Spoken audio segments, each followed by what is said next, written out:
Gentlemen,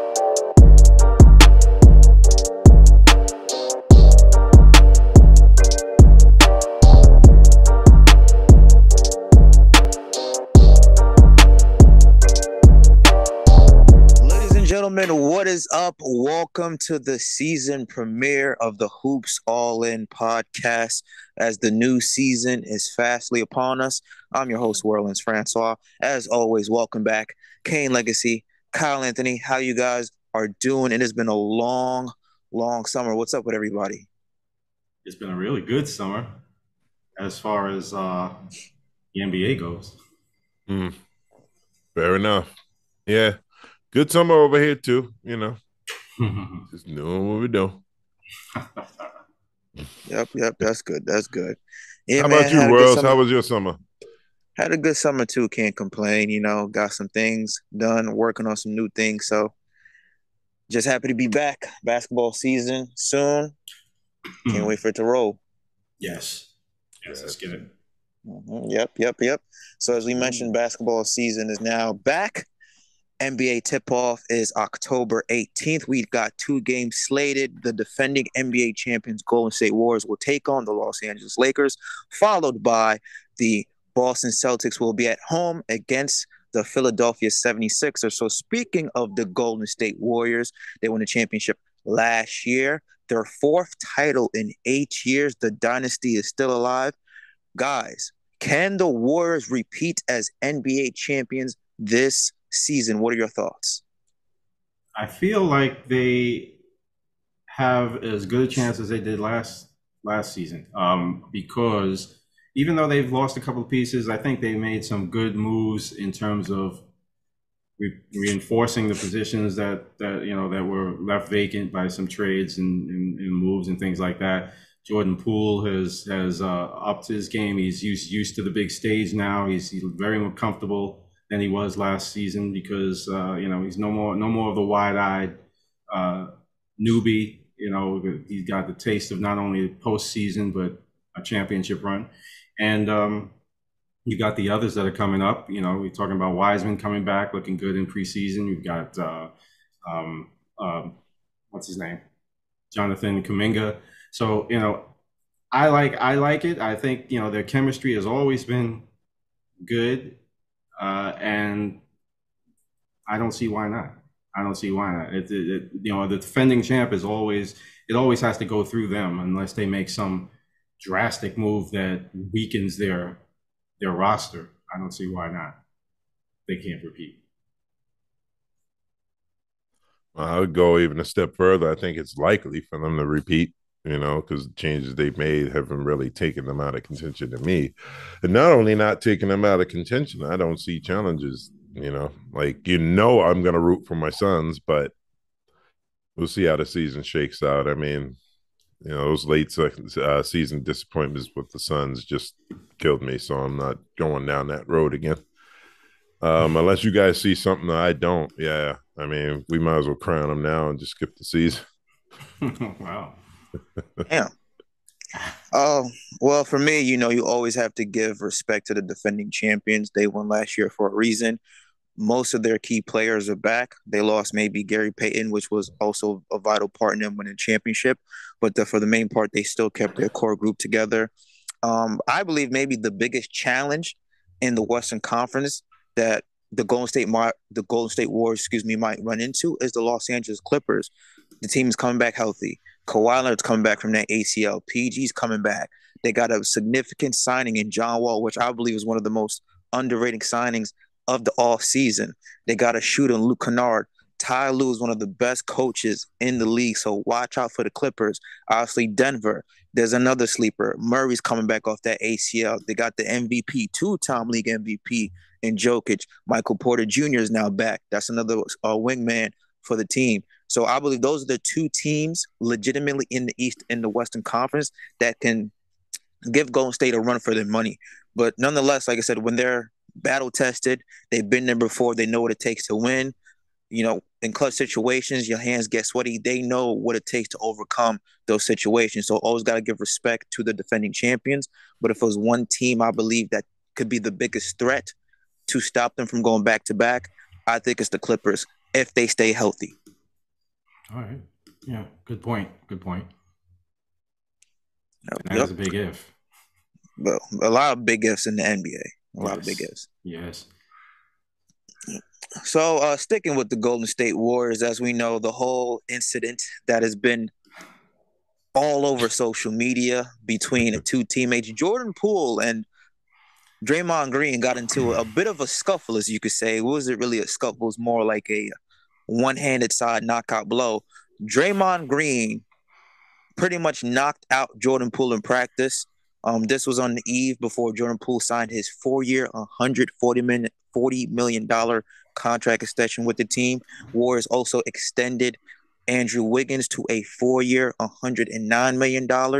So I wanted to talk to you guys about this situation. What do you guys think about the incident and the altercation between Draymond Green and Jordan Poole? What are your overall thoughts about this? And do you think that Draymond Green and Jordan Poole can ever be back to what they once were in terms of their relationship? I mean, first of all, perfect form on the Superman punch. Secondly, I mean, it depends on what kind of guys they are as individuals. I mean, like here where I'm at, guys get in bar fights on Saturday night, beat the hell out of each other, and then come back and they're best friends Sunday. So it depends on, what they're made of individually. I mean, that was a serious thing, but, I don't know. When you're dealing with athletes, you know what I mean? Like they tend towards more towards the physical anyway, I think. They're not exactly boxers, but they do make a living with physical activity. So I don't know. It depends on the two individuals, and I don't know them personally, so I can't say. Me myself, would I be able to work with somebody like that? I guess so. Depends So on what what you would I be did to encourage him to punch me in the face. I don't know. I don't know the backstory there. so what you would be cool if somebody almost knocked the hell out of you? You'd be like, It yeah, we could be boys depends. again. What did I do? Did I criticize his sneakers? Then no, I'm not cool with that. Did I bang his mom? Then yeah, I guess. You got to take Jesus, one. wow. But you know what I mean? Like it Yeah, depends. I don't know what his transgression was to merit getting knocked into next week. I don't know. true. Yeah, Depends on what he did. no, you're right. I think in terms of whether or not their relationship on off court will be damaged or forever damaged or whatever, I can't say because it really depends on who they are as individuals off the court, who they are, and where they were in the first place. I know Draymond Green always had high praise for Jordan Poole. And in terms of actually, even in terms of his swagger and his trash talking, knack for trash talking, ironically. So, I feel two things is to keep in mind is you have these sorts of, I'm not saying like fist to face, fist to cuffs kind of altercations in the locker room all the time, but there have been physical confrontations with teams, that are not caught on tape, so to speak. So, people are making a big deal out of this because it was so shocking to see. It was jarring to see on film. You know what I mean? Obviously, it wouldn't, if they knew that how often those sort of conflicts come about. I mean, you're talking about a bunch of grown men who, this testosterone is, everywhere. And as a professional athlete, you're going to have these types of headbutting situations sometimes. No pun intended. This is a big deal because it's the defending champions and because this was caught on film and everybody saw it. You know what I mean? But it doesn't mean like it's the most uncommon thing that ever happened. The other thing that I wanted to say was, to your point, Kane, I'd like to know the backstory. I want to know what Jordan said that would aggravate him. We know Draymond can get a little rambunctious at times, but is he just going to just come out of nowhere, just completely lose his mind and go deck a teammate for looking at him funny? You know what I mean? No. So, I mean, I don't think it's ever come out what Jordan said that or what was going on that entire time that would, rev up the situation and amplify the situation to that point of Draymond's reaction. But, those are two things to keep in mind, but yeah, I think they'll be fine. Winning, as they say, cures everything. And as long as they're winning and everybody's getting, what they want and doing what they're supposed to do, the ultimate prize is the most important thing. He probably said something about his wife and Honey Nut Cheerios or something. I don't know. God. Oh, boy. Not Carmelo Anthony. Let's not take it back to the Knicks and him and KGB. But for me, I don't think it's a big deal per se. Mainly, as you guys mentioned, why people making it as a big deal is because there's actual footage of it. We've seen it before, and we've seen how vicious that punch from Draymond Green was to Jordan Poole. Now, everybody wants to talk about, well, we've seen it before. Nobody said a thing where Jordan gave Steve Kerr a black eye. Nobody said a thing when Kobe was knocking teammates upside the head. Nobody said a thing when Shaq was doing it. There's plenty of examples of we seen guys, as you mentioned, get into fisticuffs. Like, I go to Export Fitness Gym. There's at least a fight once a week over there. It's basketball. It's competitive nature. You're talking crap to each other, so it's common. Now, maybe just, well, you guys are teammates, you should have crossed that line. But as you said, you don't know what was said from Jordan Poole to Draymond Green for him to get him over that level. Maybe he talked about his wife, he talked about his kids. Those are the two things that you don't cross the line as a man. But here's a little conspiracy theory I have. I believe the Golden State Warriors leaked this video themselves to TMZ, because there's no way that got out from a video intern or somebody in their video production staff, because stuff like that happens a lot of times in sports, and that's handled internally in-house. You never ever see a teammate or somebody on the field or somebody in practice punching each other inside the head. We never seen a video footage like that before until now. So somebody in that organization who wants Draymond Green out of there, maybe it was Bob Myers, maybe it was Steve Kerr, we don't know, had that video leaked and said, hey, this is the type of foolishness that we have to deal from Draymond for years and years in, because Draymond Green on his podcast is very public, famous podcast that's doing well numbers right now, the Draymond Green Show. He said he wants a max extension and he's not taking a pay cut. The Golden State Warriors just paid Jordan Poole $140 million. They just paid Andrew Wiggins $109 million. They got Steph on the books for another few years. Steph is making almost $50 million a season. They got Klay on the books a couple more years. Klay's making $40-something million a season. There's a such thing as a salary cap in the NBA. The Warriors are well over that luxury tax bill. They can't afford to keep Draymond Green unless they want a $600 million luxury tax bill every year from now on. Draymond Green's 32, going to be 33. They don't want to pay him another 5 years, $100+ million until he's 38, 39. So there's like, you know what? Let's put this video out there to lessen his value, because he averages triple singles. We got Wiggins, we got Poole. They could lead into the next few years after Steph and Klay decide to decline. They got Moody coming up, Wiseman coming up. They're going to have to pay Wiseman too. Wiseman is going to be due for extension in the next, 2-3 years, maybe less than that. So Wiseman is going to be asked to get paid. Moody, see if he continues to develop. They got Kuminga. You can't just keep having those guys play for you for chump change. They're gonna demand some money. So this is my conspiracy theories. I believe that the Golden State Warriors leaked that video to say, hey, this is the type of person that Draymond Green is. This is what we had to deal with. Because this doesn't make any sense to me.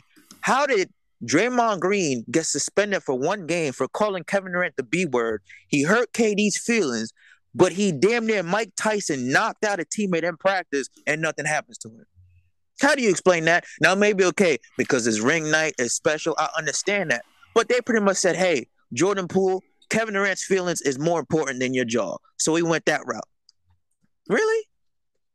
To me, I think it was an inside job to make Draymond Green look bad, that the Golden State Warriors don't want to pay him, and they got a decision to make after next year. One, if the Golden State Warriors win the NBA championship, do you think they could possibly give Draymond Green an extension, or do you think they're just going to let him walk away?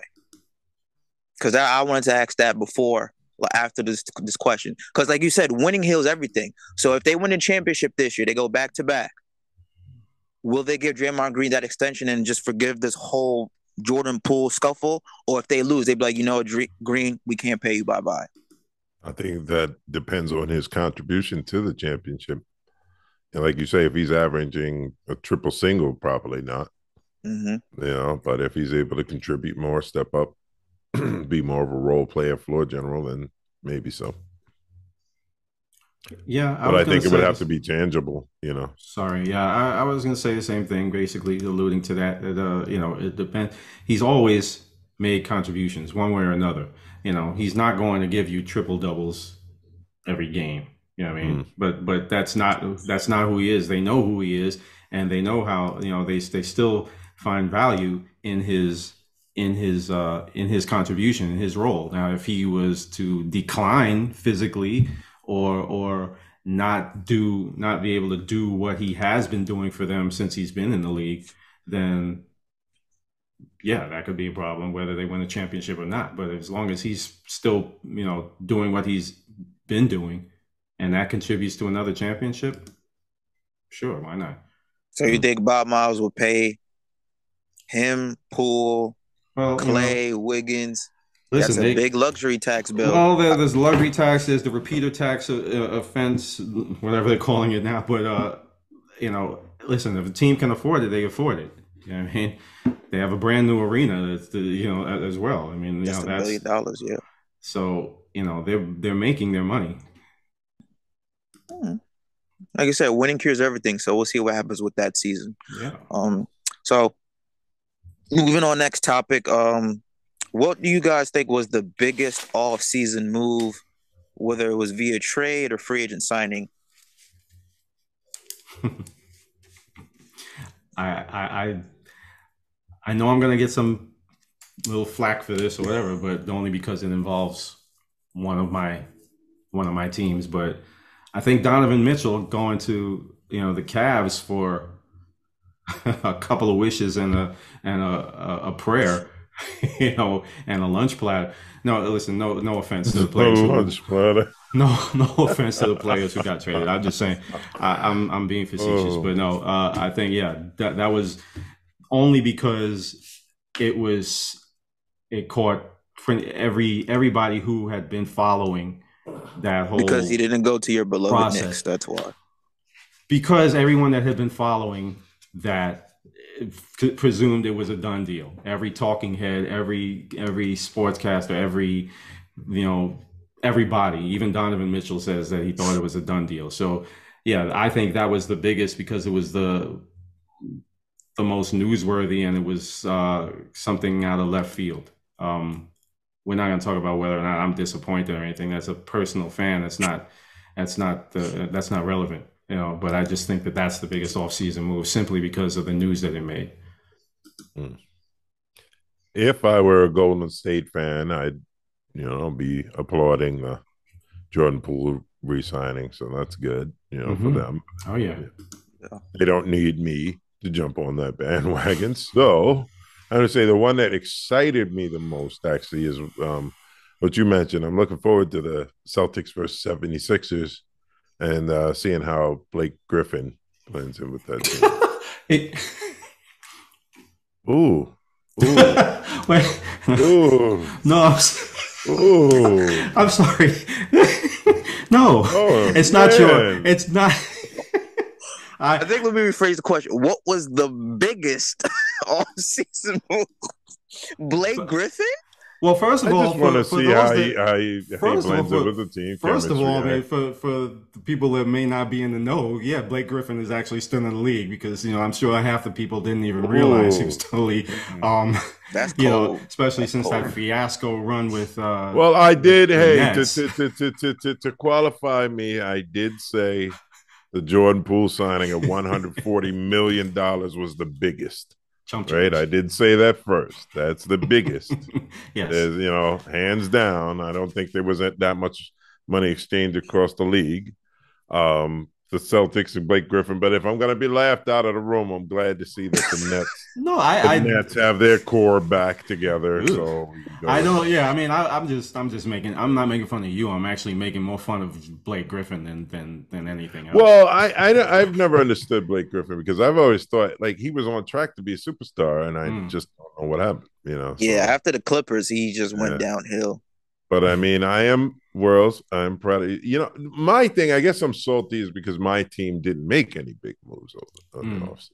And hopefully they But don't lose. Well, they will, Jay Crowder. But yeah, that's mine. But that's a head scratcher.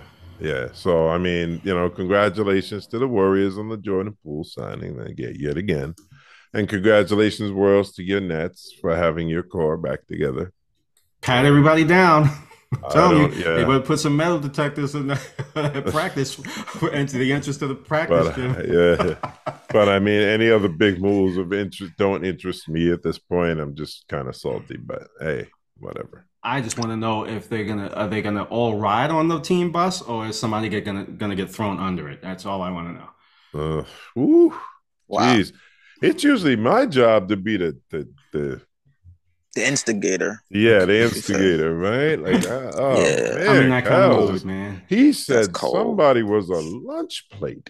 I didn't. Yeah, I don't even. I don't That's even A remember. cold. lunch plate is what you said. Don't say you don't Well, they remember. could be scrumptious though. Those lunch platters. It can be very fortifying. But anyway, where else you were going to say? For me, the My God. biggest all-season signing, man, you actually picked my answer. I was gonna say Donovan Mitchell too, because I think the Cavs right now with that young core of Mitchell, they got excuse me, Kevin Love, Evan Mobley, Darius Garland. That team is gonna be, I think they're gonna be a top 4 or 5 seed in the East. Young, talented core, and they got Karis LeVert coming off the bench as a 6 man.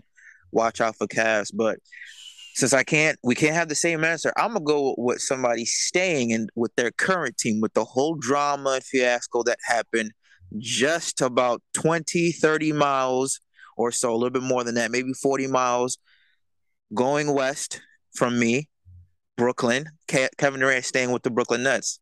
Now, look, we all know the Brooklyn Nets, their structure is all over the place. They have a head coach who can't coach. They have two Oh. unhappy superstars who don't want to be there. They have a center who can't shoot a lick. Okay, he's supposed to be playing point forward. We'll see how that goes. And we have an incompetent GM. Ooh. Now, we Wow. have all of our main players back. Kevin Durant decided to renege his I, trade request mm, and is going to give it another shot. Kyrie Irving is back. mm. Ben Simmons is finally healthy and mental health free of any, things that has haunted him in the past. Mm. We had some good key signings, okay? I like the players that we added in, Markieff Morris. I like that we were able to bring in David Duke Jr., watch out for him, and TJ Warren, and Seth Curry's back. Cam Thompson is supposed to make another leap. So on paper, the Nets are looking like a real solid championship contending team. But it's a big if. I wish we could rewind. We could play, just insert right here the prediction this time last year where they were like, Yeah, it's on big paper, if. on paper, put that in bold Big print and if. underline it. Because look, if Kevin Durant left the Nets are just, they're a shell of themselves. Nobody's gonna watch Barclays, especially with the unhappy Kyrie, who's not most likely not gonna be back with the Nets after next season. He has his eyes on LA. We'll see how the season plans out. But with Kevin Durant staying with the Nets, the team on paper, on roster, this is one of his best possible championship teams outside of being on Golden State. Now it's a big if, barring if they could stay healthy, barring if there's no mandate, barring if there's no player takes a 2-week personal leave of absence. If everybody stays healthy and they're on the same page and Steve Nash can actually drop some new plays, we have a shot. We got a shot. We got a legitimate shot. We got a shot better than Knicks. I'll tell you that much. Here we go. And listen. No, listen. First of all, here we go with another. I take a jab at the Knicks, but I'll give you credit on this, Kyle. The Knicks have a better structure than the Nets do. Even though you guys didn't make the playoffs last year, at least you guys know. Everybody knows their role in that team, their structure. There's some type of culture. The Nets, there's no culture. It's just a clusterfuck. There's a culture, all right. It's Hey, like you fans out there, just so you know, I'm an out west boy. I'm still a Phoenix Suns fan, so I have no dogs in this fight right here. Back There to is as you go. There I'm you go. not. Yeah, I'm not even speaking to that. I'm just gonna say that they do have the Nets do have a culture. It's called a me first culture, and Ooh. that is Damn. But I mean, we're talking about you were getting on me for the Blake Griffin and the lunch platter comments, and he's talking about a coach that can't coach and a GM that can't manage, and uh, you know.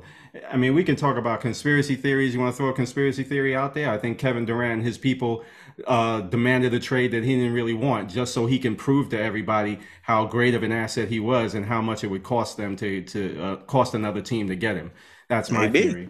But I'm not calling professionals hacks. Like they can't do what they're supposed to do. I So got a question for you guys. Why is Kyrie Irving always unhappy? You said that he was an unhappy Kyrie Irving. I've never seen a happy Kyrie Irving. when he's Like, on vacation, he is. yeah, and I've seen his Instagram, but like what team has he played for that he's been happy? He played with Cavs. He was unhappy being number two to LeBron. LeBron left. He was unhappy because they were underarmed. He went to the Celtics. He was unhappy because they're racist, right? And he went to Brooklyn. He's been unhappy ever since. Well, it's kind of funny how you bring up a racist thing, and he's playing with a play. He has a teammate called David Duke, but that's a whole other conversation. I mean, why is the guy so miserable with all those millions? Like, what? A very unhappy guy. I don't know. They said Kyrie is very moody. He's very mercurial. He'll come into practice and won't talk to teammates for a whole week. The next week's like, "Hey, everybody, how you guys doing?" Hey, let's hang He's like, out. Let's play it's like video being, games. yeah. I You don't know how. know, Yeah. feel like hanging out So with my high school principal. I'm good. One who believed we had a flat Earth. Hmm. At least Shaq, who's with the flat Earth, was funny. Kyrie is not funny. He's not Like, trying to be funny. Is he not? See, He's not that's trying. scary. See, that's the scary. difference. Unintentional funny is not good. That's scary. Then, if he's standing there like doing that and he's serious, that's scary. There's dragons over there. Watch out. hey, let's ease up on the Kyrie slander. On the Kyrie slander, okay? The I man has been rough. I have He's had said a rough few years. I have said since we start, like I joined this, that and thank you guys for having me yet again for another season, by the way.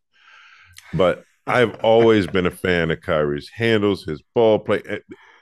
His game is almost impeccable to me personally, but it's just I don't know. I wish he would just get back to playing ball. That's what I want to see for him this year. Just get Play back to ball, being yeah. the Kyrie Irving that plays ball and shuts everybody down. Like, like he's like Allen Iverson 4.0 when he's at his peak, Minus That's what the defense that Allen Iverson played. Yeah, this is true. Yeah. But I mean, let's not go there, but yeah. there's no real defense in this league anymore anyway. So who talks about that anymore?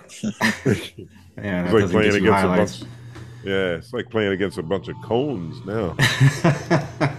Yep. And the furnace thinks it's funny too. That's the roar of the crowd. Here we go. Yes. Don't love me like you do. Anyway. Yeah, Kyrie, just play ball, man, and that I'll be a big fan again. I will. I think this year, since he's on his last year of his contract, he should be motivated. Has a lot to prove. He wants to get paid. So we'll see what happens this year. I think he's going to be on his best behavior. I said that last season because he's on a contract year. Of course, yeah, the furnace agrees with you too. And he's going to maybe he'll only take one game off instead of 40. We'll see how it goes. Kyrie, no more personal days, bro. Just ball. We want to see you at Barclays. I will actually be at Barclays a couple times this season, so I'm praying everybody's there. I'm praying everybody's there. Katie's there. Ben is playing. Ben, be careful. Do not shoot. Be careful. Man, if Ben Simmons shoots, I swear it's gonna sound like a drive-by shooting outside of Barclays, bro. Be careful, man. Be careful showing up at Barclays, man. You might be the only person to show up. They might ask you to suit up. I mean, I'm on we've point. all seen Ben's Instagram reels about when he's knocking down those threes before he got traded. So I mean, so yeah, he can do it in practice. We'll see. Who's We'll see. seen Ben Simmons Instagram? Oh well, I don't follow, but I'm just saying Oh, okay. I've seen it. I've seen nothing of the kind. Yeah, we'll see. Yeah. We'll see. We'll see. All right, guys. Season is coming up. Can't wait. We're gonna have plenty of more Hoops All In podcast episodes. Subscribe to us on Yes. Spotify at Hoops All In. Subscribe and follow Rain Multimedia on Instagram and Twitter. Subscribe to Worlds TV, youtube.com/Worlds TV. Follow us again on Hoops All In, Instagram and Twitter. And this episode is sponsored by Exceptional Light Fitness. You can follow them down below on the screen right there. So, guys, great basketball ahead of us. Great season. It is good to be back.